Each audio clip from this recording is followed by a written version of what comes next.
আজ নন্দীগ্রাম দিবস আর এদিন ফের একবার উত্তপ্ত হলো রাজ্য রাজনীতি। এদিন নন্দীগ্রামের শহীদ তর্পণ অনুষ্ঠানে গিয়ে ফের একবার মমতা বন্দ্যোপাধ্যায় ও অভিষেক বন্দ্যোপাধ্যায়কে বাক্যবাণে বিঁধলেন রাজ্যের বিরোধী দলনেতা শুভেন্দু অধিকারী। সরাসরি তাদের নাম না করেই শুভেন্দু বলেন, সিপিআইএম কে সাফ করেছি, 24-এর নন্দীগ্রাম দিবসের আগে পিসি ভাইপোকে গ্যারেজ করে দেব। এর পাল্টা জবাব দেওয়া হয় শাসক দলের তরফেও। নন্দীগ্রামে শহীদ দিবসকে ঘিরে ফের উত্তাপ চড়ল রাজ্য রাজনীতির। মঙ্গলবার সকালে নন্দীগ্রামে শহীদ তর্পণ অনুষ্ঠানে গিয়ে নাম না করে মমতা বন্দ্যোপাধ্যায় অভিষেক বন্দ্যোপাধ্যায়কে নিশানা করলেন শুভেন্দু অধিকারী। বিরোধী দলনেতার হুঁশিয়ারি, সিপিএম কে সাফ করেছে, 24-এর নন্দীগ্রাম দিবসের আগে পিসি ভাইপোকে গ্যারেজ করে দেব। তার এই মন্তব্য ঘিরে স্বভাবতই তুঙ্গে রাজনৈতিক চাপানুতর। নন্দীগ্রাম যাওয়ার পথেই তার জবাব দিয়ে গেলেন রাজ্যের অর্থমন্ত্রী চন্দ্রিমা ভট্টাচার্য। পাল্টা তার জবাব, যারা এসব বলছেন তারা নিজেরা কবে গ্যারেজ হয়ে যাবেন জানেন না, আর শহীদ দিবসে গ্যারেজ করে দেওয়ার কথা যারা বলতে পারে তারা শহীদদের প্রতি কতটা শ্রদ্ধাশীল তা বোঝাই যাচ্ছে। মঙ্গলবার 14ই মার্চ নন্দীগ্রাম দিবসে যেখানে শুভেন্দু অধিকারীর কর্মসূচিকে ঘিরে আইনি জটিলতা তৈরি হয়েছিল, সোমবার কলকাতা হাইকোর্ট অবশ্য সেই সভার অনুমতি দেয় একাধিক শর্ত সাপেক্ষে। আদালতের তরফে জানানো হয়, মঙ্গলবার সকাল 8টা থেকে সকাল 10টার মধ্যে সভা করতে হবে শুভেন্দুকে। সকাল 10:30টার মধ্যে জায়গা খালি করে দিতে হবে। শান্তিপূর্ণ মিছিল করতে হবে যাতে জনজীবন ব্যাহত না হয়, সেদিকে অবশ্যই খেয়াল রাখতে হবে মিছিলকারীদের। এরপর বেলা 11টা থেকে দুপুর 3টের মধ্যে তৃণমূল মিছিল করতে পারবে। সেই নির্দেশ মেনেই সকালে সোনাচূড়া গোকুলনগরের শহীদ তর্পণের কর্মসূচি শুরু করে বিজেপি। নির্দিষ্ট সময়ে সভায় পৌঁছে শহীদ বেদিতে মাল্যদান করেন শুভেন্দু অধিকারী। এরপরই সেখানে রীতিমতো তপ্ত বাক্যবাণ ছুড়ে দেন।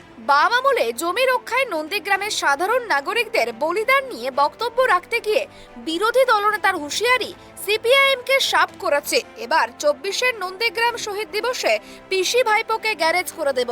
আগামী শহীদ দিবসের আগে ভাইপো ভিতরে থাকবে।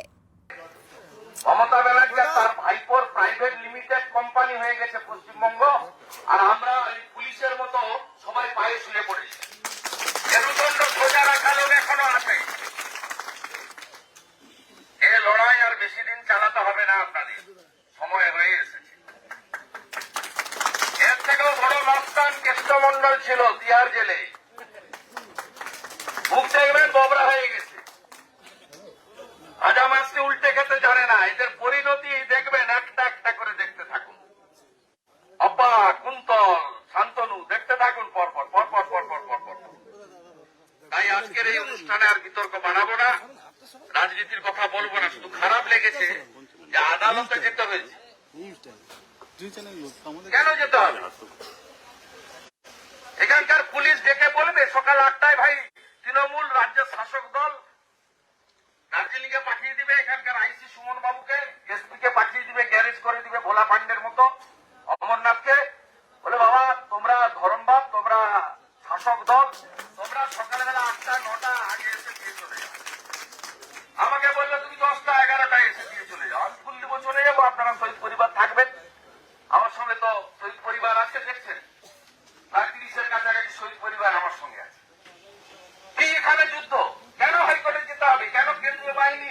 কেন এই যুদ্ধ ভাব? এত মিডিয়া সকাল থেকে, এখানে তো জেলার মিডিয়া, লোকাল মিডিয়া আছে, মোবাইলে। আদালতের নির্দেশে 10:30টার পর নন্দীগ্রামে সভা করার অনুমতি মিলেছে তৃণমূলের।